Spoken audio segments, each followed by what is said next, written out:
भैंस की कुर्बानी हो सकती है? भैंस की कुर्बानी के अंदर जो इख्तलाफ है उसकी बुनियादी वजह यह है कि जो लोग ये समझते हैं कि भैंस और गाय एक ही जिन्स है, उनके नजदीक कुर्बानी जायज है, और जो लोग ये समझते हैं कि भैंस गाय की जिन्स में से नहीं है, वो लोग कहते हैं भैंस की कुर्बानी नहीं होती। हमारे नजदीक भैंस की कुर्बानी जायज है। उसकी वजह यह है कि हम इसे गाय की जिन्स से समझते हैं। दलील उसकी यह है कि हजरत इमाम मालिक रहमतुल्लाह अलैह मुअत्ता इमाम मालिक के अंदर ये रिवायत करते हैं कि भैंस और गाय दोनों बराबर हैं।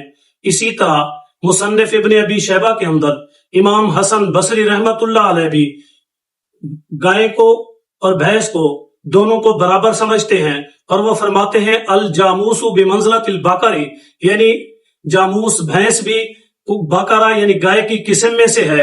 इसी तरह मुसन्निफ अब्दुल रज़्ज़ाक के अंदर हजरत इमाम सुफियान सूरी रहमतुल्लाह अलैह भी रिवायत करते हैं कि भैंस गाय की जिन्स में से है, दोनों बराबर है। इसलिए ये 3 हदीस की किताबों की मैंने आपके सामने दलील दी है, जिन्होंने इस भैंस को गाय की जिन्स में से शुमार किया।